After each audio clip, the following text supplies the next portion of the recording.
Ai sna ao pinit Thomanonya Piepในฉบับสดีปีสมาคมหนึ่งองค์การกระรัฐพิบาลได้รัฐสภาบานอนุมัติการปีเป้กันลองหมกสำนักนี้ตระบานลูกสนชัยดำนางเรียงมวยรูปนักนงจุนนำลูกบานยกแต่ดับตัวในกรมปรึกษาธอมนุนในประเทศประวัตินี้วันสกุลเทียริกาปอดมินลูกสนชัยดำนางเรียกคณะปาสกุลเจ็ดบานคล้ายปรับเนี่ยกระแสกรอยปีดาสำนักในกรมปรึกษาธอมนุนท้าประเสริฐบากรมปรึกษาธอมนุนปีนึกคืนท้าฉบับนี้มันสอบหนึ่งรัฐธอมนุนในแปรริเกียในจากกัมพูชีหนึ่งพระเมื่อมันจุนตึกการรัฐสภาวินูเวียคือจีเรื่องล้อสำหรับประชาชนหนึ่งรัฐพิบาลตามลูกสนชัยกับจงอเมริกาโจร่วมกายลมอ้อฉบับนี้ปีสำนักคณะปาสกุลเจ็ดผ่องได้ลูกสนชัยบานมิจฉาท่านในปีนี้คณะปาสกุลเจ็ดบานเรียบจ้องสิกได้เป็นฉบับมวยให้ดำไปเตรียมกายลมอ้อหรือสิกได้สนาฉบับได้รัฐสภาเจ็ดอนุมัติเตียงจุ่มร่งจุ่มรานีจะนาก็ได้ในประเด็นนี้ลูกสนชัยมันบานจุดต่อจุ่มมวยโปรตีนกรมปรึกษาธอมนั่นหนึ่งเดียโดยซาประเทศรุ่นี้มีนทุเรียจงตะแคดโดยเลขาจีน่าตัวจงสำนาจงบัวกาสนาสมนี้ลูกสนชัยหามันเนี่ยสังคมท่านอเมริกาดำน้าสิกได้สนาฉบับนี้หนึ่งเดียก็ประเทศลูกกรอนไปเชื่อท่ากรมปรึกษาธอมนั่นหนึ่งปีนัดธอมนั่นยิ่งเพียบในฉบับนี้โดยโยกเจ็ดตุกดาบบังพอดมันทั่วการสำรัจแบบนานูรอสเปียการไปเชื่อบานสำรัจอนุมัติสิกได้เป็นฉบับในปีสมาคมในองค์การแม่รัฐพิบาลโดยที่วัตถุมิตรบางเรียกคณะปาประชังการไปในที่ดอกใบกากระดาบรรทบมุกประสิทธิการไปเชื่อกับบานสำรัจกองทัพสิกได้สนาฉบับนี้โดยที่การโจร่วมประชุมปีสำนักประสมาชิกทางคณะปาประชังโดยที่ถ่วงได้ในครองสำนักกำลังดับปีดับโป้ได้จุนแต่การกรมปรึกษาถมล้วนกรมดำนางเรียกคณะปาสกุลเจ็ดบานก็สมกอท้าฉบับในปีสมาคมในองค์การแม่รัฐพิบาลมีการรัฐบัตรอย่างทนถึงเอาเลือดเส้นบังการสมาคมหนึ่งเศษแปะป้อนสำคัญมวยจำนวนที่ระบบประชีพประขมายได้ตัวสกอร์ในใจขนมรัฐถมหนึ่งการรัฐบัตรอย่างทนถึงเอาได้ในช่วยประชีพประขมายมีการหลบบ้าจีครั้งขนมการประสิทธิ์ได้ถึงนี้ได้รัฐถมหนึ่งระบบปุกเกลูกเชียงป้อนแนะนำปีรัฐพิบาลมีจ่าท่ารัฐพิบาลบรรจุสิกเดสนาฉบับนี้แต่การกรมปรึกษาถมนั่งอยู่ให้ดำใบเป็นเน็ตถมหน่วยเพียบบนบรรจุถวายแต่การแปลมาซัดดำใบไล่โปรหัวประกายพระจิตประกาโดยไล่กรมปรึกษาถมนั่งในประเทศไทยประหารนี้มันอาจจะต้องส่งการบัญชีปีดำนาการเป็นเน็ตถมหน่วยเพียบในสิกเดสนาฉบับนี้บ้านหนึ่งตีจำนายอักเกนิยุกทานอันตาประเวในกระทรวงมหาดไทยบรรบางยุทธนิการเชื่อบรรทบสไปในรบจับคล้วนจนอันตาประเวขฉบับในกัมพูชีระยะเปลประปีขาดำชนปีปอนดับรำจนอันตาประเวขฉบับเมียนประมาณเชียงมวยปอนปรำเลยเนี่ยได้สดสังไตจีจุนจิตเวียดนามซึ่งเมซาริกาขนมระยะเปลประปีขาดำชนปีปอนดับรำนี้จนอันตาประเวเวียดนามเมียนจำนวนมวยปอนปรำเลยเนี่ยตะบานโรคืนกำปงรุนในขฉบับในขนมตึกใดในประเทศกัมพูชีนี่คือการบัญชีเอาดังปีลูกอกไฮเซลาประเทศนิยกทานอันตาประเวในกระทรวงมหาดไทยรูปนี้บานบรรโตอาอังคา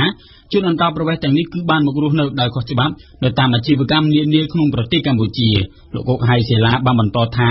กระทรวงมหาดไทยหนึ่งจัดวิธีในการตามเพลย์ฉบับจะเลือกกรมอาชีพกรรมนะด้านในแต่บรรโตช่วยรึตราประจนอันตาประเวขฉบับเวียดนามในเตียนวิธีในการแต่งนู้คือหนึ่งไอ้ประเด็นต่อการตุลาการแต่มาดองประสันบามัญชาอาชีพกรรมแต่งอนุในเหมือนดิ่งเจ้านุเตอย่างนั้นก็ดาวอยู่ประเทศนิยกทานก็บ้านลึกลังทานในขนมเปลือกอนุวัตในปีปัจจุบันนี้คือจะทันในขนมดำหนักการอนุกรุณลอยสมกับสมกอท้าขนมระยะเปปีทั้งไงเป็นทั้งไงที่มาไพ่ประบุนในทั้งไงที่30กรกฎาคมนี้จนอันตาประเวศเวียดนามจำนวน64เนี่ยตระบานขอดคล้วนในขนมเปสกกรรมจ่อตรูเป็นในขนมตามการทานสำนองบุไรองโก้ขนมเป็งในขนมสังกัดสระเจาะขนมริตนีขนมเป็งอาแกในยุโรปอันตาประเวศในกระทรวงมหาดไทยลุกเนื้อและกันหาบานในดังท้าอาญาโทบันบาปรบัตการสบายโรคจนอันตาประเวศขอฉบับในตู้แจ้งประเทศกัมพูชีวิธีในการสมัยโรคจุนอันตาประเวศขอฉบับในขนมประเทศกัมพูชีนี้คือทัวล้างในขนมอนัตติปราณีบรรทัดปีปัญหาอันตาประเวศเวียดนามคือจีประเทศนบอดกระดาวมวยในขนมสังคมนโยบายกัมพูชีไอปัญหาจุนอันตาประเวศขอฉบับในได้บรรทุกอัลตนาปะการอำนาจบางอาประชีประเพียขนมกาบชนาอนัตติปรางกนองโมกดำใบสำรวจการเงียนกรุบกรองจุนอันตาประเวศอาแกอันตาประเวศบานบังการพนัยอันตาประเวศจำนวน89จำนวนอธิการทานนกบาสรกขันจำนวน197ในสนองการทานนกบาริตนีไข่สังคมสิบวันบางความตรวจจมพูดไปที่ในการเปิดฉบับระบบหัญญาโทกัมพูชีในโครงการบันเดนเจนจุนบริติขอฉบับเนื้อเลือดได้กัมพูชีปัญหาอย่างนั้นก็ได้สังคมสิบวันบางอ่างท้ารัฐพิบาลในคณะปะประชีจุนกัมพูชีกำปงสดาประชีประยุทธ์เป็นระบบล้วนแต่ตรงหนึ่งปัญหาจุนอันตาประเวศเวียดนามนี้ រដ្ឋាភិបាលកម្ពុជានៅក្នុងអនុក្រឹត្យចុះថ្ងៃទី29កក្កដាម្សិលមិញបានសម្រេចតែងតាំងជំនួយការចំនួន14រូបរបស់ប្រធាននិងអនុប្រធាននិងសមាជិកក្រុមប្រឹក្សាជាតិប្រឆាំងអំពើពុករលួយឲ្យមានឋានៈស្មើអគ្គនាយករងនិងប្រធាននាយកដ្ឋានឋានៈស្មើអគ្គនាយករងមាន12នាក់និងឋានៈស្មើនឹងប្រធាននាយកដ្ឋានមាន2នាក់ប្រព័ន្ធបច្ចេកវិទ្យាទំនើប OOT ដែលជាសមិទ្ធផលថ្មីខាងវិស័យព័ត៌មាននិងសោតទស្សន៍ត្រូវបានរដ្ឋាភិបាលផ្ដល់សិទ្ធិវិនិយោគនៅកម្ពុជាប្រព័ន្ធ OTT គឺជាទូរទស្សន៍អ៊ីនធឺណិតដែលប្រើបច្ចេកវិទ្យាផ្សព្វផ្សាយចម្រុះមានកម្មវិធីប្លែកនិងអាចប្រើបានគ្រប់ទីកន្លែងដែលមានភ្ជាប់អ៊ីនធឺណិតការបង្ហាញពីការវិនិយោគលើវិស័យផ្សព្វផ្សាយនេះត្រូវបានធ្វើឡើងនៅក្នុងសិក្ខាសាលាស្តីពីការប្រើប្រាស់ប្រព័ន្ធ OTT នៅព្រឹកថ្ងៃទី30កក្កដានេះនៅឯសន្តាគារសុខាភ្នំពេញប្រតិដាជូនព័ត៌មានក្រុមហ៊ុន Supernet បានទទួលអាជ្ញាប័ណ្ណពីក្រសួងព័ត៌មានចាប់តាំងពីឆ្នាំ2014ដើម្បីធ្វើការវិនិយោគទៅលើប្រព័ន្ធ OTT នៅកម្ពុជាប្រព័ន្ធ OTT មានពាក្យពេញហៅថា Over the Top Platform គឺជាទូរទស្សន៍អ៊ីនធឺណិតដែលប្រើបច្ចេកវិទ្យាផ្សព្វផ្សាយសម្បូរបែបសម្រាប់កម្មវិធីទូរទស្សន៍អាចមើលថយក្រោយបានរហូតដល់ទៅ7ថ្ងៃឬក៏យូរជាងនេះទៅទៀតអាស្រ័យទៅលើការកំណត់របស់អាជ្ញាធរស្ថាប័នមានសមត្ថកិច្ចនិងក្រុមហ៊ុនប្រតិបត្តិការផ្ទាល់លោកខៀវកញ្ញរិទ្ធរដ្ឋមន្ត្រីក្រសួងបានលើកឡើងនៅក្នុងឱកាសសិក្ខាសាលានេះថាឆ្លងតាមការប្រើប្រាស់សាកល្បងក្រុមហ៊ុនក៏ដូចជាក្រសួងស្ថាប័នមួយចំនួនទៀតដែលមានដូចជាការសហការគ្នារវាងក្រុមហ៊ុននិងក្រសួងធម្មការនិងសាសនារួមគ្នាបង្កើតប៉ុស្តិ៍សាសនានៅក្នុងគោលបំណងលើកកម្ពស់ការប្រតិបត្តិសាសនាព្រះពុទ្ធការសហការជាមួយនឹងក្រសួងការងារបណ្ដុះបណ្ដាលវិជ្ជាជីវៈបង្កើតកម្មវិធីបណ្ដុះបណ្ដាលវិជ្ជាជីវៈតាមបណ្ដាញអ៊ីនធឺណិតនៅក្នុងគោលបំណងពង្រីកការបណ្ដុះបណ្ដាលតាមប្រព័ន្ធបច្ចេកវិទ្យាទំនើបឲ្យសមស្របតាមស្ថានភាពសង្គមដើម្បីអភិវឌ្ឍធនធានមនុស្សនៅកម្ពុជា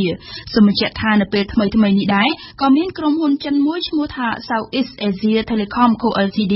បានវិនិយោគទឹកប្រាក់ចំនួន$400លានអាមេរិកបើកបណ្ដាញអ៊ីនធឺណិត 4G នៅកម្ពុជាផងដែរក្រុមហ៊ុននេះបានចាប់ផ្ដើមសាងសង់តបណ្ដាញរបស់ខ្លួនចាប់តាំងពីឆ្នាំ2014មកហើយរហូតមកទល់នឹងពេលនេះបណ្ដាញអ៊ីនធឺណិត 4G ត្រូវបានគ្របដណ្ដប់នៅតាមបណ្ដារាជធានីខេត្តនៅតំបន់ទីប្រជុំជនចំនួន17នៅក្នុងនោះរួមមានរាជធានីភ្នំពេញខេត្តកណ្ដាលខេត្តព្រះសីហនុខេត្តសៀមរាបនិងខេត្តបាត់ដំបងជាដើមព្រមទាំងគ្របដណ្ដប់ទាំងស្រុងតាមផ្លូវជាតិលេខ1លេខ3លេខ4លេខ6និងផ្លូវជាតិលេខ2ពីភ្នំពេញទៅខេត្តតាកែវ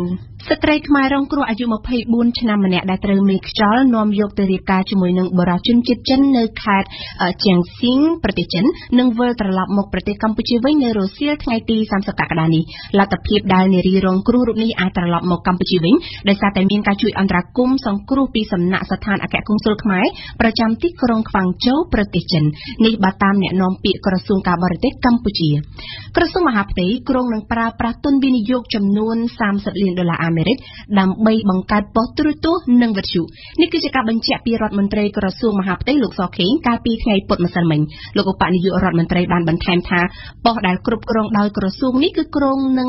បញ្ចប់ការសាងសង់និងដាក់ឲ្យដំណើរការនៅមុនបំណាច់ឆ្នាំ2016ប៉ុស្តិ៍ទូរទស្សន៍លេខ61នេះនឹងផ្សាយព័ត៌មានសេដ្ឋកិច្ចនយោបាយនិងសន្តិសុខហើយនឹងផ្សព្វផ្សាយពាណិជ្ជកម្មដោយទូរទស្សន៍ទូទៅដែរនេះគឺជាការបញ្ជាក់របស់លោករដ្ឋមន្ត្រីក្រសួងមហាផ្ទៃដដែលការថ្លែងបញ្ជាក់ពីលោកសខេងបែបនេះគឺធ្វើឡើងបន្ទាប់ពីការចុះហត្ថលេខារវាងក្រសួងមហាផ្ទៃនិងក្រុមហ៊ុនប្រព័ន្ធផ្សព្វផ្សាយរបស់ចិនភាគីចិនបានថ្លែងនៅក្នុងពិធីចុះហត្ថលេខាស្តីពីការបង្កើតនោះថាប្រព័ន្ធផ្សព្វផ្សាយរបស់ក្រសួងមហាផ្ទៃនេះគឺស្ថិតនៅក្នុងក្របខ័ណ្ឌនៃការគោរពគោលនយោបាយចិនតែមួយ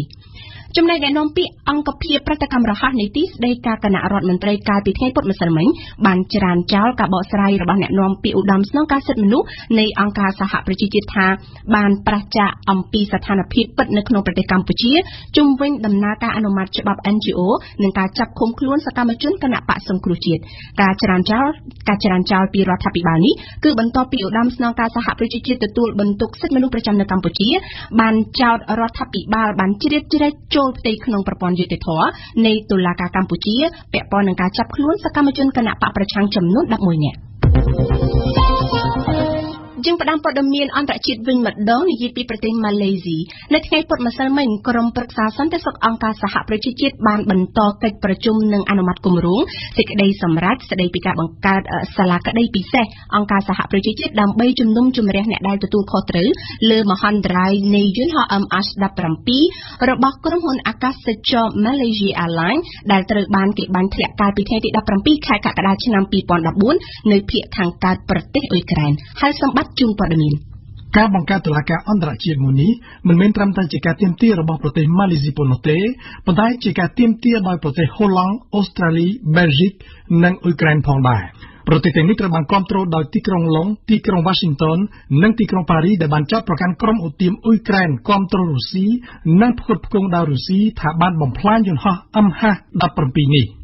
រាជរុស្ស៊ីបានជំទាស់តាំងពីដំបូងម្លេះចំពោះការបង្កើតតុលាការនេះនិងបានអំពាវនាវឲ្យបញ្ចប់ការស៊ើបអង្កេតដែលកំពុងធ្វើ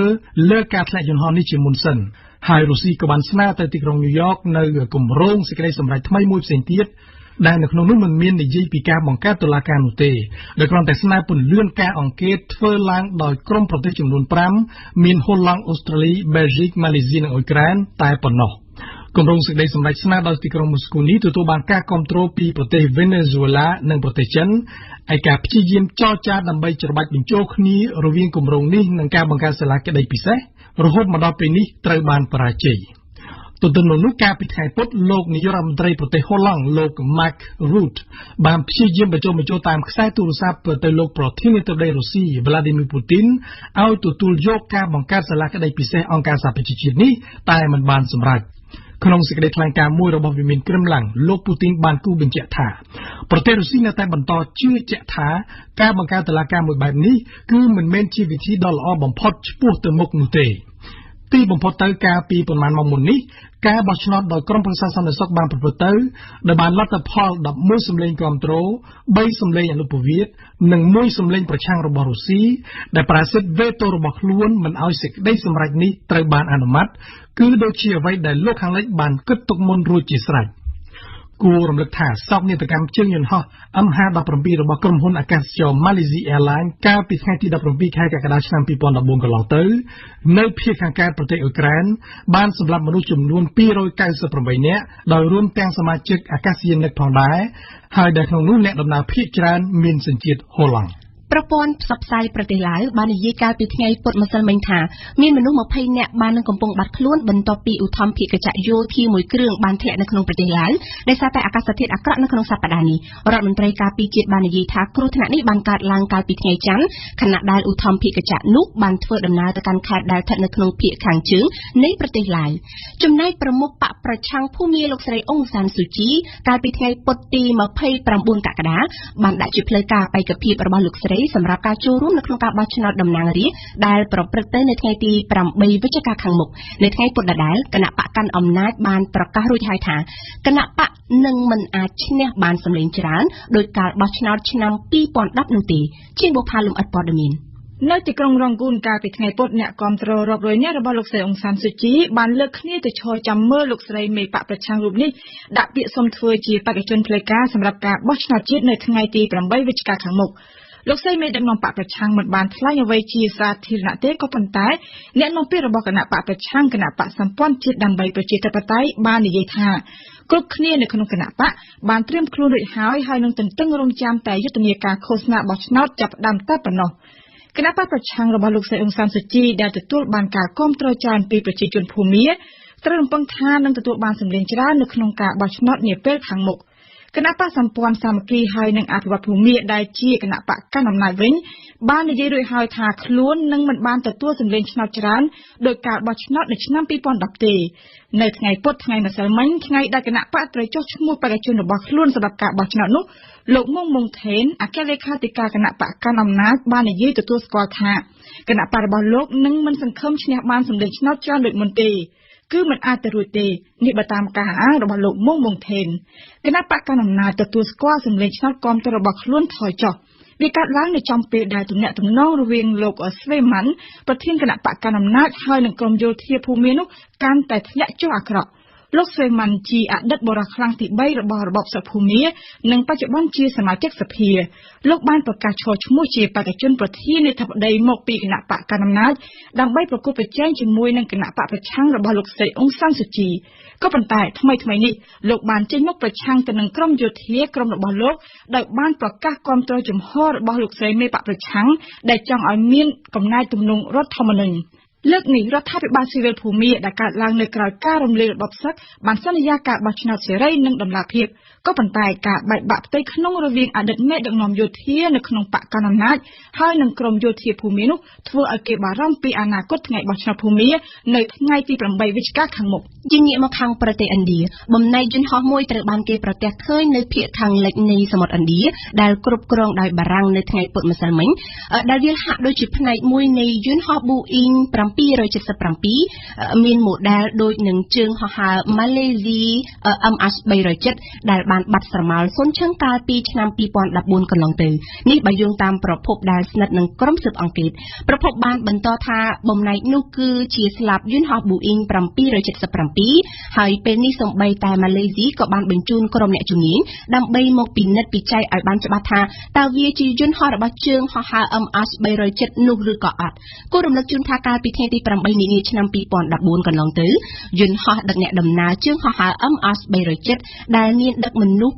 239នាក់បានបាត់សញ្ញាបាត់ការតាក់ទងបាត់ស្រមោលសូនឈឹងបន្ទាប់ពីបានហោះចេញពីអាកាសយានដ្ឋានក្រុងកូឡាឡាំពួរប្រទេសម៉ាឡេស៊ីទៅកាន់ប្រលានយន្តហោះក្រុងប៉េកាំងប្រទេសចិនក្រុមហ៊ុនបច្ចេកវិទ្យាយៈ Google បានប្រកាសនៅថ្ងៃពុធថានឹងបន្ថែមភាសាថ្មីចំនួន20ទៀតសម្រាប់ការបកប្រែនៅក្នុង application ទូរស័ព្ទដៃដែលអាចអាននិងបំលែងអត្ថបទភ្លាមៗទៅជាភាសាដទៃតាមការចង់បានរបស់អ្នកប្រើប្រាស់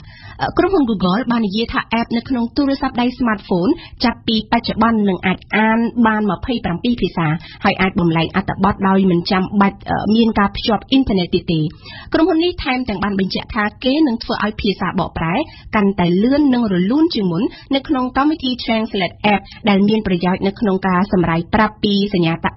តាមផ្លូវរបៀបណែនាំផ្សេងៗនិងអត្ថបទផ្សេងៗជាច្រើនសូមបញ្ជាក់ថា Google បានចាប់ផ្ដើមដំបូងជាមួយនឹងការបកប្រែអត្ថបទចំនួន7ភាសារួមមានភាសាអង់គ្លេសបារាំងអាល្លឺម៉ង់អ៊ីតាលីប៉ូទុយហ្គាល់រុស្ស៊ីនិងអេស្ប៉ាញ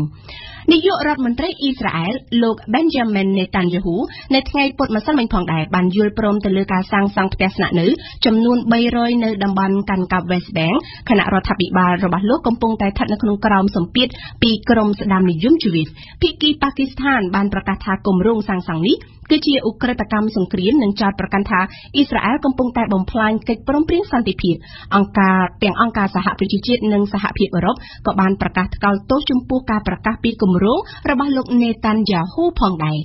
យើងបញ្ចប់ព័ត៌មានអន្តរជាតិនៅក្នុងប្រទេសមិចស៊ីកមានមនុស្សយ៉ាងហោចណាស់16នាក់បានស្លាប់និង30នាក់ផ្សេងទៀតបានរងរបួសនៅពេលដែលហ្វ្រាំងរបស់រថយន្តដឹកទំនិញមួយគ្រឿងមិនដំណើរការខណៈដែលពេលកំពុងបើកបរឆ្លងកាត់ក្បួនធម្មយាត្រាដែលមានមនុស្សច្រើនកកកកណ្ដាលប្រទេសមិចស៊ីកនៅថ្ងៃពុធអាជ្ញាធរបាននិយាយថាមនុស្ស200នាក់បានប្រមូលផ្ដុំគ្នាហើយក្បួនធម្មយាត្រាសាសនានៅលើផ្លូវធំនៅក្នុងទីក្រុងនៃរដ្ឋ Zacatecas សុកស្រាប់តែរថយន្តដឹកទំនិញបានបើកយ៉ាងលឿនសម្ដៅទៅរកពួកគេដោយសារតែរថយន្តនោះបានដាច់ហ្វ្រាំង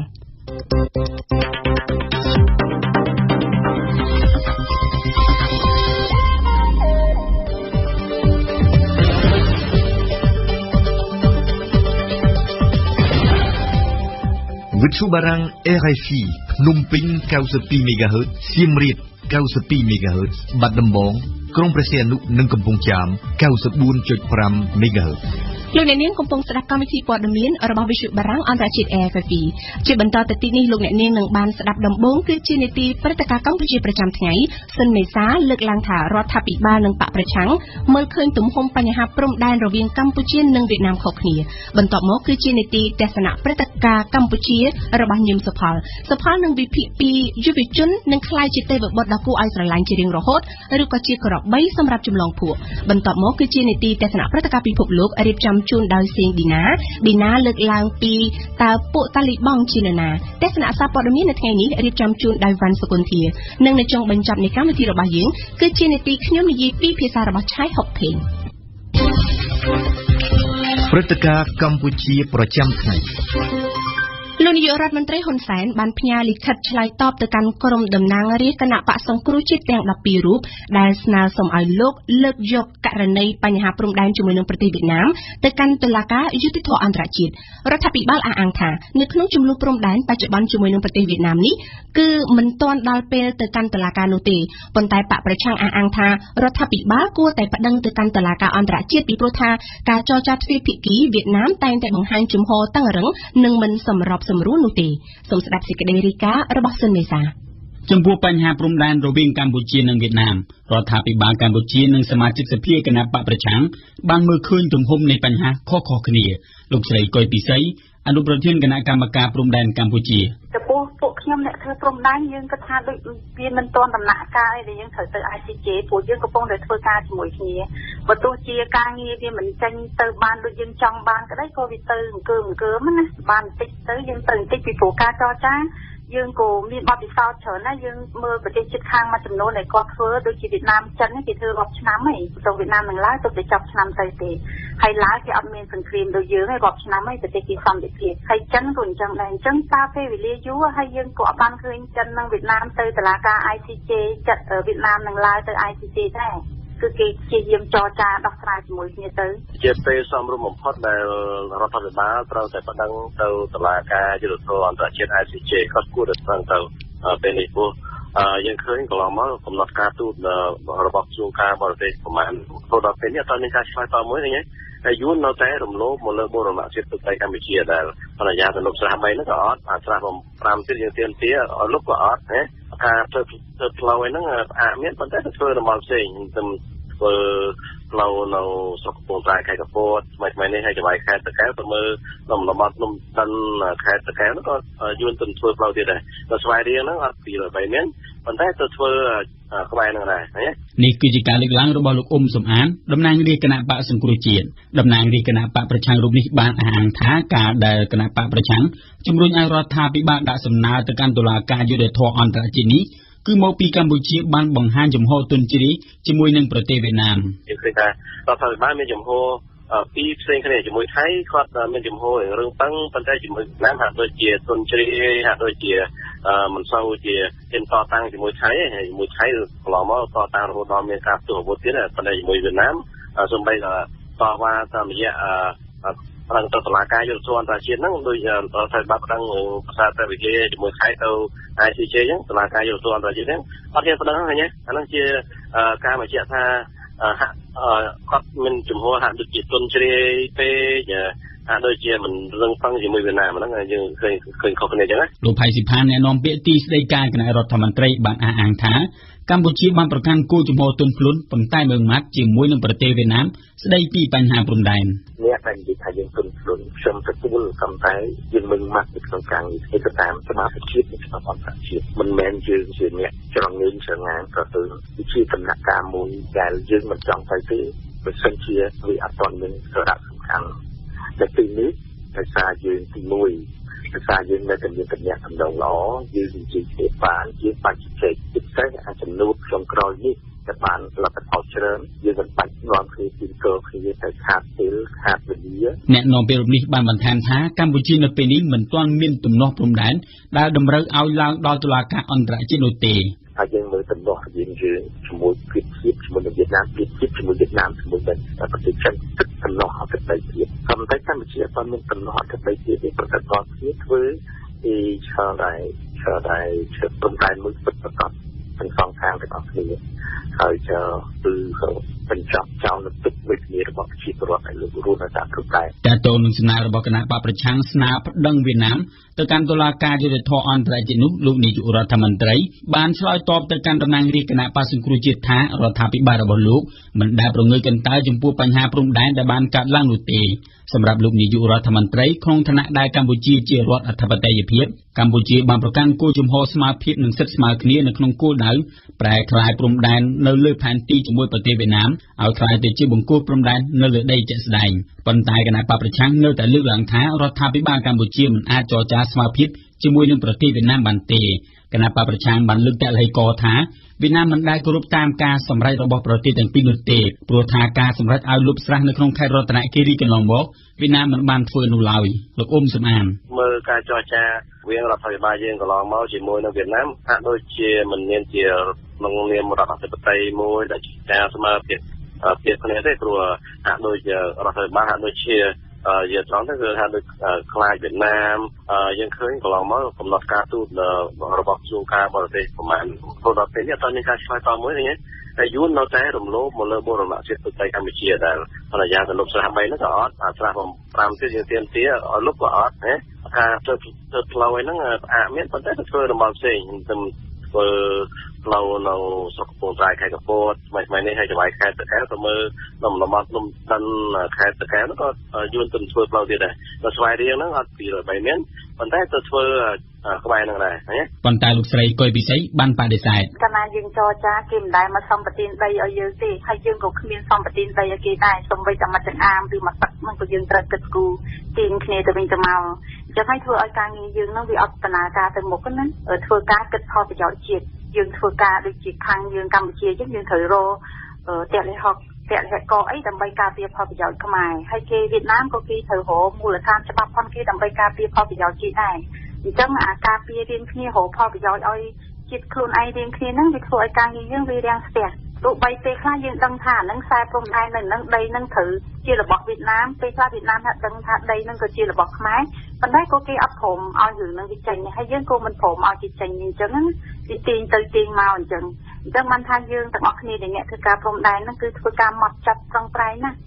ដើម្បីផលប្រយោជន៍ប្រទេសរៀងៗគ្នាសូមបញ្ជាក់ថាបញ្ហាព្រំដែនរវាងកម្ពុជានិងវៀតណាមបានក្លាយជាប្រធានបទក្តៅទាំងសមាជិកសភាគណៈបកប្រជាជនកម្ពុជានិងសមាជិកសភាគណៈបកសង្គ្រោះជាតិតែងតែចង្អុលមុខដាក់គ្នាទៅវិញទៅមកស្ដីពីបញ្ហាព្រំដែនរវាងកម្ពុជានិងវៀតណាមនេះក៏ប៉ុន្តែរដ្ឋាភិបាលបានចាប់គណៈបកប្រឆាំងថាកំពុងតែយកប្រជាប្រិយភាពទាក់ទងនឹងបញ្ហាព្រំដែននេះដូចជានៅបកគោល203អញ្ចឹងយើងបោះតាំងពីឆ្នាំ2009បងអូនឃើញហើយ2009មកដល់2015វាចូល6ឆ្នាំហើយប្រជាពលរដ្ឋលោកយល់លោកស្ងប់ស្ងាត់នៅនឹងអត់មានរឿងអីទេទុកតែគេគណៈប្រឆាំងក៏ទៅជាចេញរឿងអីណាណីដូចបងអូនដឹងអញ្ចឹងវាអត់មានរឿងអីដែលថាព្រំដែនមិនដឹងថាហ្នឹងគេបោះបកគោយ៉ាងម៉េចពួកយើងខ្ញុំអ្នកធ្វើរដ្ឋាភិបាលលោកអ្នកធ្វើលោកដឹងរឿងនៅក្នុងដៃស្ដាប់ណែនក្នុងដៃតែម្ដងហើយដល់ពេលគាត់យករឿងអស់ហ្នឹងមកវាទៅជារឿងចេញរឿងផ្សេងណាដែលធ្វើឲ្យយើងលំបាកធ្វើការងារលោកអ៊ុំសំអានឆ្លើយតបយើងមិនមានធ្វើ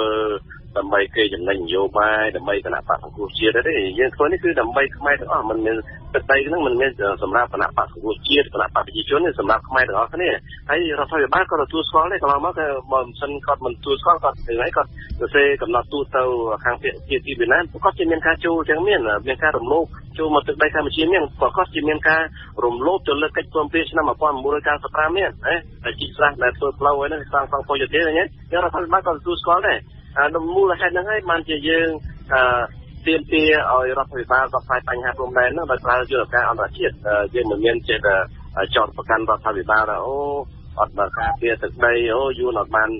ចោទប្រកាន់យួនចូលដីខ្មែរហ្នឹងហើយមិនពិតទេអាហ្នឹងគណៈបកប្រឆាំងចេះតែនិយាយទេតែពិតរដ្ឋាភិបាលក៏ទទួលស្គាល់ថាមានការរំលោភពីសំណាក់ប្រទេសខាងនេះជាពិតហើយនយោបាយយើងបច្ចុប្បន្ននេះមិនទាន់គិតអីទៅរឿង ICJ ទេពីព្រោះយើងកំពុងតែធ្វើការយើងធ្វើជាមួយវៀតណាមបើគិតពីសន្ធិសញ្ញា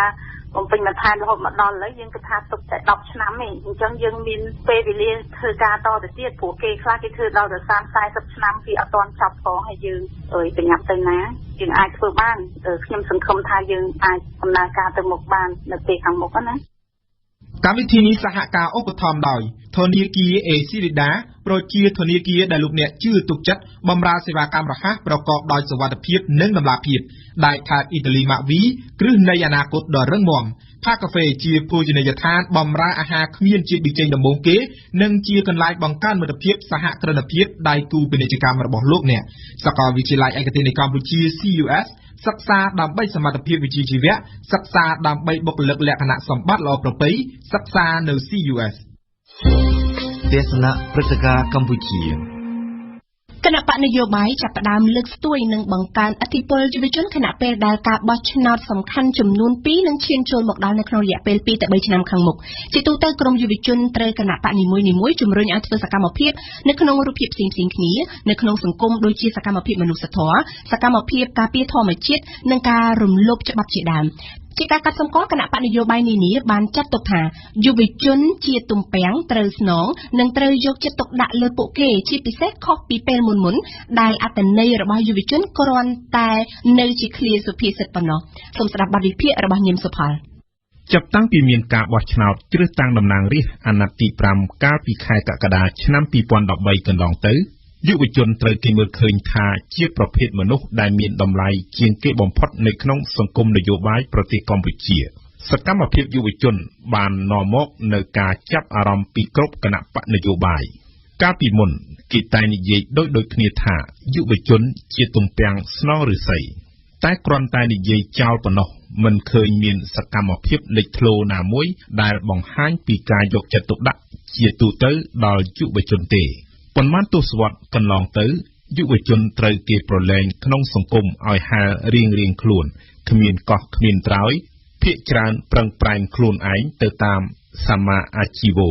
គម្លាតគ្នារវាងយុវជននៅតាមជនបទនិងយុវជនទីក្រុងយុវជនកូនអ្នកមាននិងកូនអ្នកធំឆ្ងាយសែនឆ្ងាយស្ទើរហៅមកជិតគ្នាលែងបានចំណុចនេះហើយការឈឺចាប់របស់យុវជនមួយចំនួនធំក៏កើតមានឡើងហើយគុំតែមានជំនួយជាអាហារូបករណ៍ពីអង្គការក្រៅរដ្ឋាភិបាលអង្គការសាសនាខ្លះក្រោយមកគុំអីយុវជនកូនអ្នកក្ររស់នៅចុងកាត់មាត់ញោកប្រហែលជាគ្មានវាសនាបានរៀនខ្ពង់ខ្ពស់រហូតទៅដល់អាចឈរមើលសង្គមឃើញច្បាស់និងមានសមត្ថភាពដាក់ពិន្ទុឲ្យសង្គមដែលគេរស់នៅទៀតផងលទ្ធផលថ្មីនៃការបោះឆ្នោតសកលឲ្យដឹងថាយុវជនបានបង្ហាញមេរៀនជាច្រើនដល់អ្នកនយោបាយធ្វើដូចនេះដើម្បីឲ្យអ្នកនយោបាយតបស្នងទៅពួកគេវិញនៅគុណតម្លៃមួយដែលមិនអាចមើលស្រាលបានខណៈពេលដែលការបោះឆ្នោតធំចំនួន2នឹងមកដល់នៅពេលដ៏ខ្លីខាងមុខគណៈបកនយោបាយមិនថាបកតូចឬបកធំទេបាននឹងកំពុងតែសម្លឹងមើលយុវជនក្នុងក្រសែភ្នែកចង់ថ្នាក់ថ្នមដោយសារតែអង្គបោះឆ្នោតវ័យជំទង់ឬវ័យកណ្ដាលទាំងនេះមានចំនួនច្រើនរហូតទៅដល់ 60% នេះបើតាមការប៉ាន់ប្រមាណពីក្រមអ្នកនយោបាយដោយមិនចាំបាច់លើកយកគណៈបកតូចមកនិយាយយើងឃើញថាគណៈបកធំពីរដែលមានអាសនៈនៅក្នុងរដ្ឋសភាបច្ចុប្បន្ននេះនិងគណៈបករាជានិយមហ្វុនស៊ិនប៉ិចបាននឹងកំពុងលើកដំកើងយុវជនតាមរូបភាពផ្សេងគ្នាគណៈបកប្រជាជនកម្ពុជាជាបឋមបានបញ្ចូលសមាជិកដែលជាយុវជនមួយចំនួនជាសាច់ញាតិរបស់មន្ត្រីជាន់ខ្ពស់ទៅក្នុងគណៈកម្មាធិការកណ្ដាលគណៈបកដែលកាយវិការនេះបង្ហាញថាការយកចិត្តទុកដាក់លើយុវជនត្រូវបានចាប់ផ្ដើម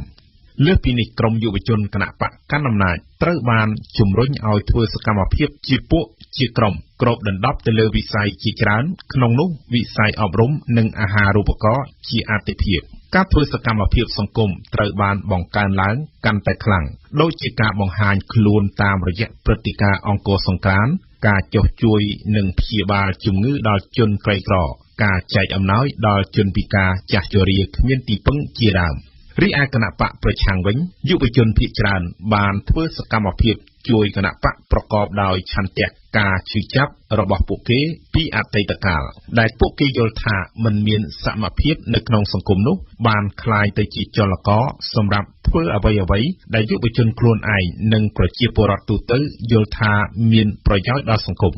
សកម្មភាពទាំងនោះគឺការចូលរួមក្នុងយុទ្ធនាការឃោសនាបោះឆ្នោតដោយស្ម័គ្រចិត្ត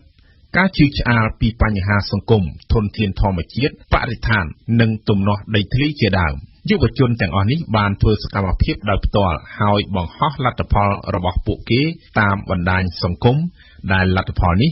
ស៊ីគ្នាទៅនឹងអ្វីដែលមន្ត្រីនិងថ្នាក់ដឹកនាំគណៈបកក្រៅរដ្ឋាភិបាលបានធ្វើកាលពីពេលថ្មីនេះគណៈបកហ៊ុនស៊ិនប៉ិចដែលដឹកនាំដោយសម្ដេចក្រមព្រះនរោត្តម រណរដ្ឋក៏បានរៀបចំជួបជុំដ៏ធំមួយជាមួយនឹងយុវជនរបស់ខ្លួនដែរមេដឹកនាំគណៈបក ដែលមិនមានសម្លេងទាល់តែសោះនៅក្នុងរដ្ឋសភាអាណត្តិនេះបានលើកទឹកចិត្តនិងជំរុញឲ្យយុវជនបំពេញតួនាទីដើម្បីប្រម៉ែប្រមូលសម្លេងយុវជនរាជានិយមឲ្យមូលឡើងវិញផងដែរដោយមិនបានរាយរាប់ដល់គណៈបកតូចៗមួយចំនួនទៀតការបោះឆ្នោតដ៏សំខាន់នៅពេលខាងមុខនេះត្រូវគេមើលឃើញថាយុវជនគឺជាទ័ពស្រួចក្នុងការតាក់ទាញសម្លេងគាំទ្រខុសពីការបោះឆ្នោតអាណត្តិមុនៗដែលយុវជនត្រូវគេមើលរំលងឬទុកជាបន្ទាប់បន្សំក៏ដោយសារតែគេយល់ថាគ្រាន់តែបំពាក់បំពន់គោលនយោបាយដល់ឪពុកម្ដាយរបស់គេនោះយុវជននឹងបត់ទៅតាមនោះដោយឯងតែយុវជនសម័យបច្ចេកវិទ្យាទំនើបនេះទំនងផ្ទុយទាំងស្រុងពីការលើកឡើងខាងលើហើយបកនយោបាយនឹងខកចិត្តប្រសិនបើចាត់ទុកយុវជនជាក្រុមជនបន្ទាប់បន្សំទោះយ៉ាងនេះក្តីយុវជនចាប់ពីពេលនេះតទៅត្រូវបកនយោបាយនានាថ្នាក់ថ្នមលួងលោមមិនហ៊ានប៉ះដៃធ្ងន់ដូចពេលមុនឡើយការដែលផ្ដល់ឱកាសដល់យុវជនប្រកួតប្រជែងគ្នាដើម្បីភាពរីកចម្រើនរបស់ប្រទេសជាតិវាជារឿងល្អហើយផ្ទុយទៅវិញបើយុវជនត្រូវគេលាបពណ៌ខុសគ្នាឥតឈប់ឈរនោះក៏មិនមែនជាការប្រសើរដែរសម្រាប់ប្រទេសមួយដែលមិនទាន់អស់ចំហាយក្រីក្រនិងចំហាយបាក់បែកនៅឡើយ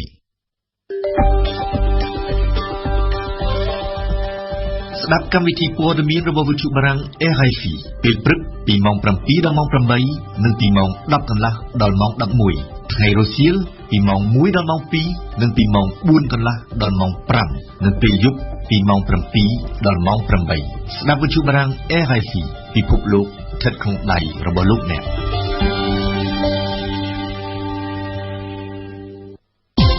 ទេសនាព្រឹត្តិការណ៍ពិភពលោកកាលពីថ្ងៃពុធរដ្ឋាភិបាលអាហ្វហ្គានីស្ថានបានប្រកាសឲ្យដឹងថាខ្លួនកំពុងធ្វើការស៊ើបអង្កេតជុំវិញព័ត៌មាននៃការស្លាប់របស់មូឡាម៉ូហាម៉េតអូម៉ាដែលជាមេដឹកនាំកំពូលរបស់ក្រុមឧទាមតាលីបង់នៅក្នុងពេលបច្ចុប្បន្ននេះអ្វីត្បិតតែពិភពលោកនាំគ្នាផ្ដោតអារម្មណ៍ទៅលើក្រុមជីហាតអរ៉ាត់អ៊ីស្លាមនៅស៊ីរីនិងអ៊ីរ៉ាក់តែក្រុមឧទាមតាលីបង់ក៏នៅតែជាក្រុមភេរវជនដ៏ខ្លាំងមួយដែលកំពុងតែបង្កនៅបញ្ហាអសន្តិសុខនៅក្នុងប្រទេសអាហ្វហ្គានីស្ថានក៏ដូចជាប៉ាគីស្ថានតែក្រុមឧទាមតាលីបង់នោះជានរណាហើយមានដើមកំណត់មកពីណាយើងស្ដាប់ការអត្ថាធិប្បាយរបស់សេងប៊ីណាក្រុមតាលីបង់គឺជាក្រុមឧទាមអ៊ីស្លាមជ្រុលនិយមដែលបច្ចុប្បន្ននេះមានមូលដ្ឋានធំនៅក្នុងតំបន់ភ្នំជាប់សងខាងព្រំដែនប្រទេសអាហ្វហ្គានីស្ថាននិងប៉ាគីស្ថានហើយធ្វើសកម្មភាពវាយប្រហារបែបភេរវកម្មបង្កបញ្ហាអសន្តិសុខទាំងនៅក្នុងប្រទេសអាហ្វហ្គានីស្ថាននិងទាំងនៅក្នុងប្រទេសប៉ាគីស្ថានក្រុមតាលីបង់មានដើមកំណត់ដំបូងចេញពីក្រុមមូចាហ៊ីឌីនដែលជាក្រុមឧទាមគ្រប់គ្រងដោយសហរដ្ឋអាមេរិកនិងសម្ព័ន្ធមិត្តជាពិសេសគឺប៉ាគីស្ថាននិងអារ៉ាប៊ីសាអូឌីតនៅក្នុងការប្រយុទ្ធតទល់នឹងកងកម្លាំងរបស់សហភាពសូវៀតដែលមានវត្តមាននៅក្នុងប្រទេសអាហ្វហ្គានីស្ថាននៅក្នុងចន្លោះពីឆ្នាំ1979ដល់ឆ្នាំ1989ពោលគឺនៅក្នុងអំឡុងសង្គ្រាមត្រជាក់នៅដើមទសវត្សរ៍ឆ្នាំ90នៅក្រោយពេលដែលសូវៀតដកកងទ័ពចេញពីអាហ្វហ្គានីស្ថានក្រុមឧទាមមូចាហ៊ីឌីនក៏ត្រូវបែកខ្ញែកទៅជាក្រុមផ្សេងៗគ្នាហើយក្រុមតាលីបង់ក៏លេចមុខឡើងចេញពីក្រុមមូចាហ៊ីឌីនដែលទទួលបានការវឹកវើពីសំណាក់ប៉ាគីស្ថានហើយមានមូលដ្ឋានធំនៅតំបន់ប៉ែកខាងជើងប្រទេសប៉ាគីស្ថាននៅពេលនោះបើទោះបីជាសូវៀតដកកងទ័ពចេញពីអាហ្វហ្គានីស្ថានទៅហើយក៏ដោយក៏ប៉ុន្តែប៉ាគីស្ថាន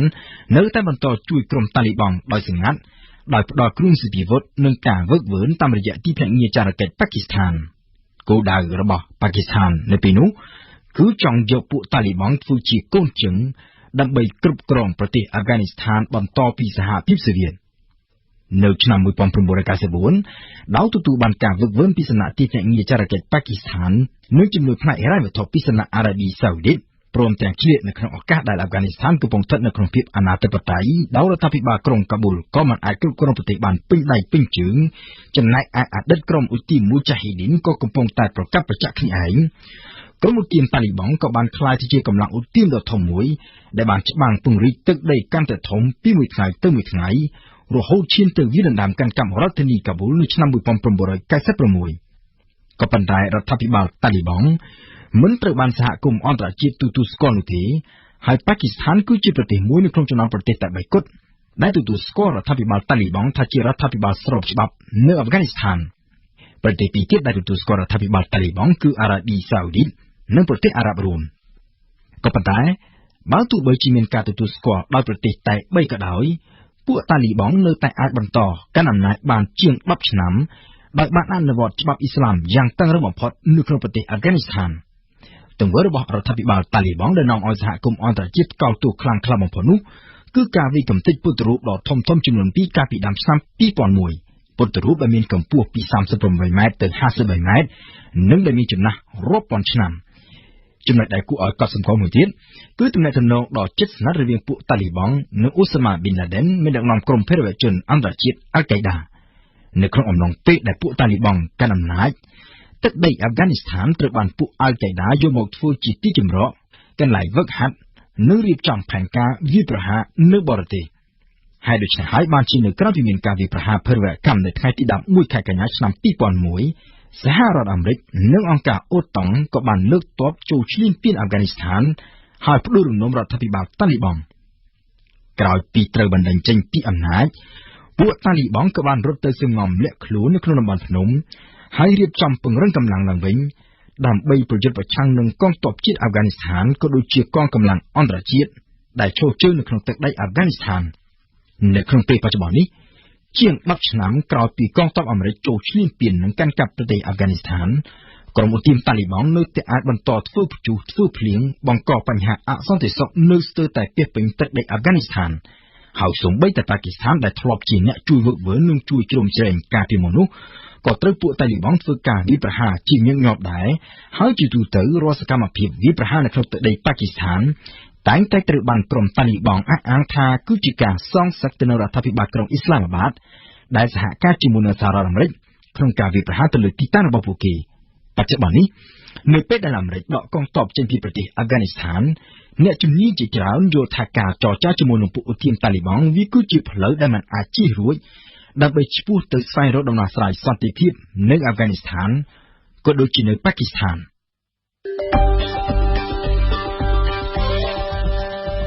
ស្ដាប់ព័ត៌មានទាន់ហេតុការណ៍របស់វិទ្យុបារាំង RFI 1 ម៉ោងម្ដងពេលព្រឹកនៅម៉ោង 8:30 នាទីម៉ោង 9:30 នាទីម៉ោង 10:30 នាទីនិងម៉ោង 11:30 នាទីថ្ងៃរសៀលនៅម៉ោង 2:30 នាទីម៉ោង 3:30 នាទីម៉ោង 4:30 នាទីនិងម៉ោង 5:30 នាទីស្ដាប់វិទ្យុបារាំង RFI ពិភពលោកស្ថិតនៅក្នុងដៃរបស់លោកអ្នក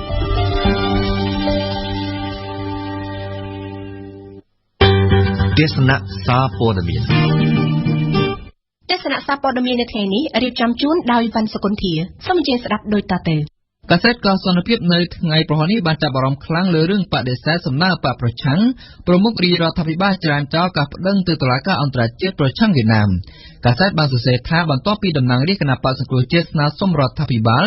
យកបញ្ហាព្រំដែនជាមួយវៀតណាមប្តឹងទៅតុលាការយុត្តិធម៌អន្តរជាតិតាមរយៈប្រធានរដ្ឋសភាកម្ពុជានាពេលកន្លងមកនេះប្រមុខរដ្ឋាភិបាលបានចេញលិខិតមួយច្រានចោលការស្នើសុំនេះចំណែកកាសែតរដ្ឋស្មីកម្ពុជាវិញបានដាក់ចំណងជើងរឿងនេះធំជាស្ដាយពីជួរ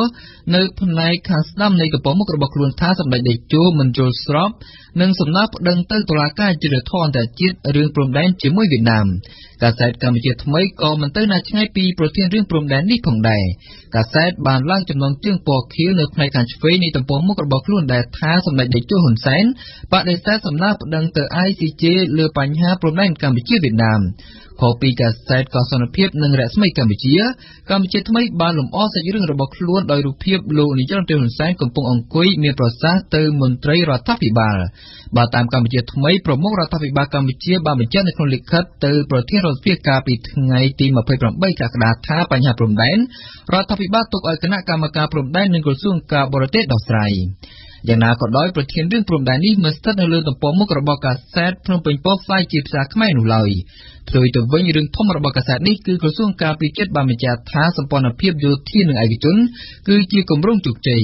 ភ្ជាប់ដោយរូបភាពមន្ត្រីយោធាជាច្រើនរូបភ្នំពេញប៉ុស្តិ៍បានរាយការណ៍ថាក្រសួងការពារជាតិកាលពីថ្ងៃពុធបានប្រកាសថាគំនិតផ្ដួចផ្ដើមរយៈពេល10ឆ្នាំរបស់លោកនាយករដ្ឋមន្ត្រីហ៊ុនសែនដែលបានបង្កើតកិច្ចសហប្រតិបត្តិការមិត្តភាពរវាងស្ថាប័នស៊ីវិលនិងអង្គភាពនីមួយៗនៃកងយុទ្ធពលខេមរភូមិន្ទដើម្បីកែលម្អស្ថានភាពរស់នៅរបស់យោធានិងគ្រួសាររបស់ពួកគេនៅតាមព្រំដែនជាប់ប្រទេសជិតខាងគឺជាគម្រោងជោគជ័យនៃការកសាងវិស័យការពារជាតិ រឿងនេះមិនស្ថិតនៅលើទំព័រមុខរបស់កាសែតខ្មែរផ្សេងទៀតនោះទេក៏ប៉ុន្តែកាសែតរស្មីកម្ពុជាបែរមកចាប់អារម្មណ៍រឿងសម្ដេចក្រឡាហោមថាការបង្កើតស្ថានីយវិទ្យុទូរទស្សន៍មហាផ្ទៃគ្រោងចំណាយដំបូង$30 លានក្រុមចំណងជើងកាសែតក្នុងស្រុកមួយនេះបានលម្អនៅរូបភាពរដ្ឋមន្ត្រីក្រសួងមហាផ្ទៃឈរទះដៃអមជាមួយមន្ត្រីផ្សេងទៀតអបអរការចុះហត្ថលេខាបង្កើតស្ថានីយវិទ្យុទូរទស្សន៍មហាផ្ទៃរស្មីកម្ពុជាបានរៀបរាប់ថាក្រសួងមហាផ្ទៃកម្ពុជាបានចុះហត្ថលេខាបង្កើតស្ថានីយវិទ្យុទូរទស្សន៍មហាផ្ទៃជាមួយក្រុមហ៊ុនចិនការពីរសៀលថ្ងៃទី29 កក្កដាម្សិលមិញនៅទីស្តីការក្រសួងមហាផ្ទៃរស្មីកម្ពុជាបានរៀបរាប់បន្តថាសម្ដេចក្រឡាហោមបានប្រាប់អ្នកកាសែតថាស្ថានីយវិទ្យុទូរទស្សន៍នេះគ្រោងចំណាយថវិកាសម្រាប់ដំណើរការដំបូង$30 លាន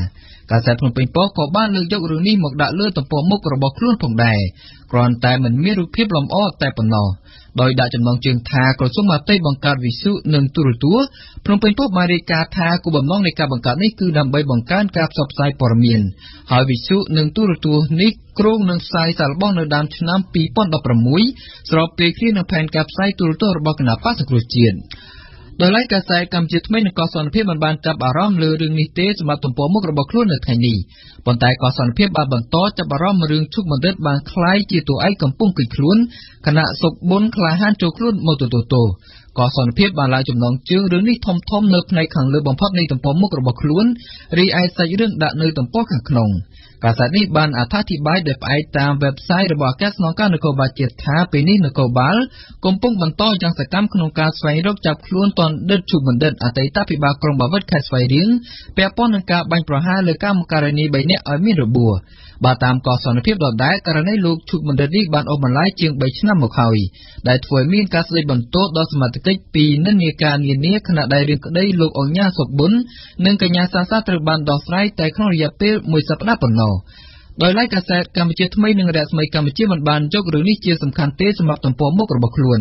ក៏ប៉ុន្តែកាសែតទាំងពីរបានចាប់អារម្មណ៍រឿងស្ពានមិត្តភាពកម្ពុជាចិនតាខ្មៅនិងបើកសម្ពោធនៅថ្ងៃទី3សីហាកាសែតបានរាយការណ៍ថាសម្ដេចនាយរដ្ឋមន្ត្រីហ៊ុនសែននិងសម្ដេចកេតេព្រៃបណ្ឌិតនឹងអញ្ជើញជាអធិបតីក្នុងពិធីសម្ពោធដោយប្រើប្រាស់ស្ពាននេះនៅថ្ងៃទី3សីហាខាងមុខតាមសេចក្តីជូនដំណឹងរបស់ក្រសួងសាធារណការនិងដឹកជញ្ជូនស្ពានមិត្តភាពកម្ពុជាតាខ្មៅមានប្រវែង855ម៉ែត្រឆ្លងកាត់ទន្លេបាសាក់និងផ្លូវតភ្ជាប់ប្រវែង 11.93 គីឡូម៉ែត្រពីផ្លូវជាតិលេខ 2 ទៅផ្លូវជាតិលេខ 1ដោយឡែកកាសែតកសនភាពបានងាកមកចាប់អារម្មណ៍រឿងប្រលានយន្តហោះខេត្តរតនគិរីកាសែតបានលេខចំណងជើងរឿងនេះថាអោប្រលានយន្តហោះខេត្តរតនគិរីអើយអ្នកខ្លាយជាចំការដំឡូងលំអដោយរូបភាពដំណាំដំឡូងខៀវខ្ចីលើផ្ទៃដីដ៏ធំល្វឹងល្វើយកាសែតកសនភាពបានរាយការណ៍ថាទីលានអាកាសយានដ្ឋានខេត្តមួយចំហៀងធំបានខ្លាយជាចំការដំឡូងនេះទៅហើយដោយគ្មានការថែទាំឬអភិវឌ្ឍសោះប្រជាពលរដ្ឋនិងភ្ញៀវទេសចរបានរិះគន់ថាមិនគួរណាយកប្រលានយន្តហោះទៅធ្វើកសិកម្មបែបនេះឡើយ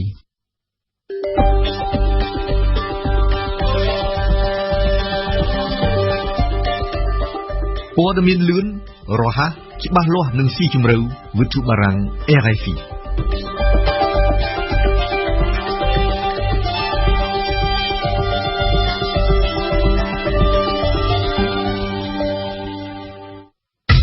ខ្ញុំនិយាយពីភាសា Chronique bilingue នៅក្នុងនីតិខ្ញុំនិយាយពីភាសារបស់យើងនៅសប្តាហ៍នេះឆៃហុកផេងសូមលើកឡើងនៅប្រធានបទថ្មីមួយទៀតមកធ្វើការអត្ថាធិប្បាយជូនលោកអ្នកស្ដាប់គឺស្ដីអំពីវិសមកាលប្រិយមិត្តអ្នកស្ដាប់ជាទីមេត្រីនេះជារដូវវិសមកាលដែលមនុស្សម្នានាំគ្នាពពាក់ពពូនជញ្ជូនកូនចៅទៅកំសាន្តឆ្ងាយពីលំនៅឋានរបស់ខ្លួនតើគេទាំងនោះស្វែងរកអ្វីទៅទឹកដីនៅចិត្តបង្កាយក៏អាចផ្ដល់នូវការសប្បាយសម្រាប់កាយនិងចិត្តដូចគ្នាទេតា Chers auditeurs, l'homme est né pour le travail. C'est sa culture et sa raison d'être. Les vacances de juillet et d'août sont les seuls moments où ils ne travaillent pas. La plupart des gens partent en voyage ou se reposent chez eux. Nous allons parler des vacanciers voyageurs. Les autres habitants de la Terre font également des voyages saisonniers. On dit de ces derniers la migration ou la transhumance. Ne quittons Phnom Penh, ne Kondal Khaimesa, Dal Tirodal Bon Choi Cham Khmer, ចរាចរណ៍មិនវឹកវរចលាចលឆ្វេងឆ្វាយដោយសពដងទេនេះជាឧទាហរណ៍មួយនៃវិសមកាលដែលមានរយៈពេលយ៉ាងខ្លីត្រឹមតែ3ថ្ងៃប៉ុណ្ណោះផ្ទុយទៅវិញនៅក្នុងឱកាសបុណ្យអុំទូកសហភាពច្របូកច្របល់ក្នុងទីក្រុងមានកម្រិតទ្វេគុណលើសពេលធម្មតា Levons les yeux vers le ciel. Nous voyons parfois 2 ou 3 traces de fumée blanche des avions qui sont minuscules à des kilomètres de la Terre. Nous observons également les vols des oiseaux en bande organisée. Ces voyageurs occupent désormais nos champs de vision. Dès lors, nous nous demandons que font-ils? Où vont-ils? Sont-ils heureux dans le ciel bleu? Ont-ils peur de tomber? ប្រសិនបើស្ដីអំពីថ្ងៃដែលហៅថាបុណ្យសមុទ្រនោះវិញអ្នកភ្នំពេញប្រដេញប្រមូលគ្នាទៅចាប់ក្តាមមឹកបង្កងនៅទីក្រុងកែបនិងក្រុងព្រះសីហនុភ្លូកទឹកភ្លុកដីសូម្បីតែបន្ទប់នៅសន្តាគារក៏គ្មានគ្រប់គ្រាន់ជូនឲ្យពួកគាត់ជួលសម្រាកផងដែរ L'acteur du cinéma Jean-Claude Van Damme a déclaré lors d'une émission de télévision que si on enlève le ciel, tous les oiseaux vont tomber. Nous y ajoutons, les avions aussi vont tomber avec ses occupants. Cependant, l'ineptie vandamienne n'est pas synonyme de stupidité à 100%, en ce sens qu'au sens figuré, ceux qui ne croient pas au ciel vont forcément tomber. ការធ្វើដំណើរផ្លូវឆ្ងាយមានយានជំនិះគ្រប់ធុនកកកុញនៅពេលបើកបរកាត់ស្រុកកាត់វិគមនេះគឺជាផលវិបាកមួយដែលហូរចេញពីចំណងកំសាន្តសប្បាយប៉ុន្តែคล้ายជាចំណងរឹតរួតអ្នកធ្វើដំណើរទេសចរត្រាច់ចរទាំងឡាយប្រសិនបើដោះស្រាយចំណងមួយរួចហើយមកដល់ទីដៅគេក៏ជាប់ចំណងមួយទៀតដោយមានការពិបាករកបន្ទប់សម្រាកសម្រាប់ប្រពន្ធកូនក្មួយបរិវារឬអ្នកជំនួយការ Or, voyager pendant les vacances, c'est rechercher un coin de repos ailleurs que chez soi.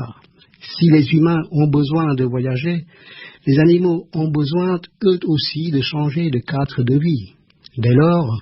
la survie des uns et des autres dépend-elle de leur voyage? Le petit Larousse, dictionnaire de référence, va répondre à cette question. ក៏ប៉ុន្តែ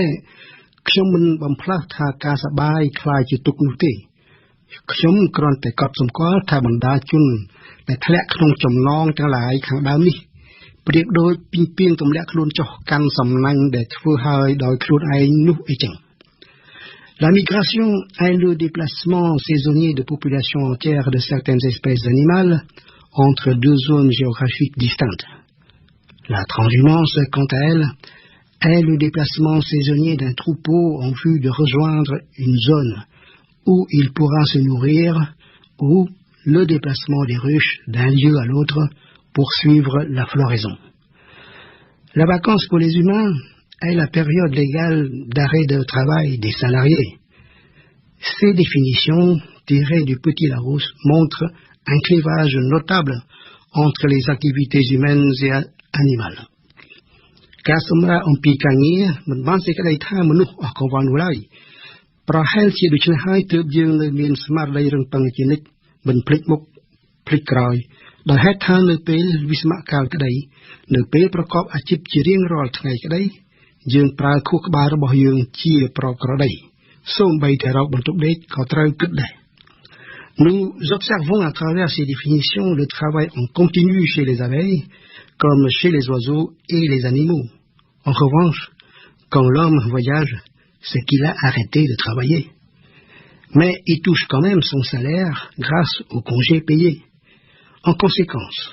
par extrapolation, si nous assurons aux gnous, aux hirondelles et aux abeilles de quoi se nourrir,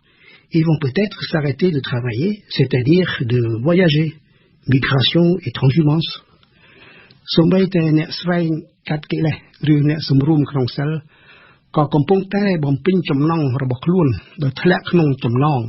នៃការប្រតិបត្តិធម៌និងទានជាខាងដើមនៃនិព្វានដែលជាអវសានកាលនៃការសម្រាកឥតវិលត្រឡប់វិញក្នុងវដ្តសង្សារមនុស្សប្រភេទនេះជាអ្នកមិនខ្ជិលច្រអូសគឺជាអ្នកព្យាយាមពិនិត្យការពិនិត្យមិនមានដល់អ្នកឥតប្រាជ្ញាប្រាជ្ញាមិនមានដល់អ្នកមិនពិនិត្យនេះជាធម្មពលខួរក្បាលនៅពេលសម្រាប់ឬធ្វើការពិនិត្យនិងវិនិច្ឆ័យ Ce sera très intéressant de tenter l'expérience. Toutefois, ce genre de laboratoire grandeur nature équivaut à forcer la nature. Parce que les abeilles continueront à butiner, Les gnous auront besoin de transhumer et les hirondelles d'être messagères du printemps. À l'impossible, nul n'est tenu. Les animaux ne sont pas les êtres humains et inversement. Rien qu'au sah nang disat ne pel vi samakalវិញគឺជាប់រវល់រៀនដល់មមាញឹកដើម្បីបំពេញបន្ថែមនៅចំណេះដឹងតាមអាវ៉ាតឪពុកម្ដាយកុមារភាពនិងយុវវ័យដែលចង់សប្បាយក្នុងពេលវិសមកាលរមែងមានកូនចិត្តមួយថាការសម្រាកពិតៗស្ថិតនៅលើការកំសាន្តហើយក៏បាននាំមកនៅសេចក្តីក្រេវក្រោធចំពោះឪម៉ែ Ceux des hommes qui voulaient dénaturer l'homme en le faisant travailler comme des bêtes ont tous échoué. L'esclavagisme est un crime, tandis que la révolution culturelle, ainsi que sa pantomime, le régime Khmer Rouge, n'ont pas fait long feu. ការចង់សម្រាកដែលคล้ายជាចំណងថ្មីនៃប្រជាជនមិនមែនជាការសម្រាកពិតៗយ៉ាងណាបុគ្គលដែលប្រកបដោយសេចក្តីប្រាថ្នានឹងលោកក៏មិនមែនជាសាមណៈដោយភាពជាអ្នកបួសតែប៉ុណ្ណោះយ៉ាងនោះដែរដូច្នេះវិសមកាលនេះគឺជាពាក្យដែលសន្មត់ថាថ្ងៃនេះជាថ្ងៃសម្រាកប៉ុន្តែសម្រាកពិតប្រាកដគឺកាត់សេចក្តីក្រែវក្រោធពាក្យជេរពាក្យបរិភាសនិងអំពើយងខ្នងលោភលន់ទាំងឡាយនេះគឺជាការសម្រាកឬវិសមកាលនៃអរិយបុគ្គល En conclusion, chez les hommes, le repos est profitable à la communauté humaine tout entière. Rechargé d'énergie, l'homme est mieux disposé à reprendre le travail que s'il travaille en continu. En voyage, l'homme dépense sans compter ou presque. Ces dépenses soutiennent dès lors la courbe de la consommation des ménages. C'est sans doute là le point commun entre le voyage de vacances des hommes, la transhumance des gnous et la migration des hirondelles. La consommation.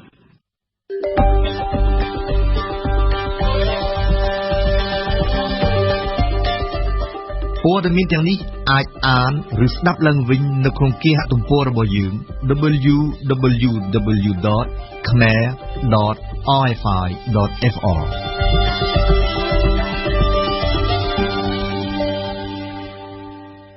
លោកអ្នកស្ដាប់វិទ្យុបារាំងអន្តរជាតិ AFP នៅពេលនេះកម្មវិធីព័ត៌មានរយៈពេលពេញ1ម៉ោងរបស់យើងជិតឈានចូលដល់ទីបញ្ចប់តែមុននឹងបញ្ចប់នេះខ្ញុំសូមសង្ខេបជូនព័ត៌មានឡើងវិញអគ្គនាយកដ្ឋានអន្តរប្រវេសន៍នៃក្រសួងមហាផ្ទៃបានបើកយុទ្ធនាការជាបន្តបន្ទាប់ស្វែងរកចាប់ខ្លួនជនអន្តរប្រវេសន៍ខុសច្បាប់នៅកម្ពុជារយៈពេល7ខែដើមឆ្នាំ2015នេះជនអន្តរប្រវេសន៍ខុសច្បាប់មានប្រមាណជាង 1,500 នាក់ដែលសុទ្ធសឹងតែជាជនជាតិវៀតណាមក្រុមតំណាងរាស្ត្រគណៈបក្សសង្គ្រោះជាតិទាំង12រូបបានធ្វើសំណើមួយទៅកាន់ក្រុមប្រឹក្សាធម្មនុញ្ញដោយស្នើឲ្យពិនិត្យធម្មនុញ្ញភាពនៃច្បាប់ស្តីពីសមាគមនិងអង្គការក្រៅរដ្ឋាភិបាលដែលរដ្ឋសភាបានអនុម័តកាលពីពេលកន្លងទៅនេះសំណើនេះត្រូវបានលោកស៊ុនឆៃតំណាងរាស្ត្រមួយរូបនៅក្នុងចំណោមនោះបានយកទៅដាក់ផ្ទាល់នៅក្រុមប្រឹក្សាធម្មនុញ្ញនៅព្រឹកថ្ងៃប្រហ័សនេះចំណែកព័ត៌មានអន្តរជាតិយើងនិយាយពីប្រទេសម៉ាឡេស៊ីនៅថ្ងៃពុធម្សិលមិញក្រុមប្រឹក្សាសន្តិសុខអង្គការសហប្រជាជាតិបានបន្តកិច្ចប្រជុំនិងអនុម័តគម្រោងសេចក្តីសម្រេចស្តីពីការបង្កើតសាលាក្តីពិសេសអង្គការសហប្រជាជាតិដើម្បីជំនុំជម្រះអ្នកដែលទទួលខុសត្រូវលើមហន្តរាយនៃយន្តហោះ MH17 របស់